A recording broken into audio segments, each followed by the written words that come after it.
Samantala, tiklo sa isang manhunt operation ng suspect sa likod ng pagpatay sa ginang na natagpuang itinapon sa isang garbage dump sa Payatas. Ang suspect number 2 most wanted pala ng QCPD Police Station 13 at dati nang may kasong murder. May balitang hatid si Dan Villegas.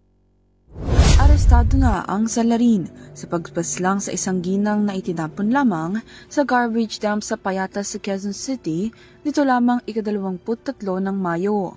Sa isinagawang manhunt operation ng mga kapulisan, nahuli nila ang suspect dakong alas 8 ng gabi sa barangay Langkiwa, San Antonio Subdivision, Binyan City sa Laguna.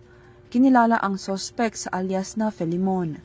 Base sa ulat ng mga otoridad, naisagawa na ang operasyon matapos na makakuha ng report patungkol sa positibong pagkilala sa suspect.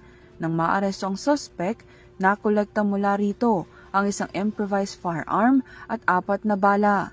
Matatandaan na pinaslang ng suspect ang isang ginang na natagpuan na lamang ang katawan sa isang tambakan ng basura sa kanto ng San Lorenzo at Santa Beatriz Streets sa Barangay Payatas noong ika-14 ng Mayo. Sa investigasyon ng kapulisan, napag-alaman nilang isa ang suspect sa number 2 na most wanted person ng Police Station 13 dahil sa kasong homicide at may dati ng kaso ng murder noong taong 2018. Maharap sa karagdagang kaso ang suspect sa kasong paglabag sa Republic Act 10591, a Comprehensive Law on Firearms and Ammunition at Omnibus Election Code. Para sa Year TV News, Dan Villegas, sumasaludo sa bawat Pilipino.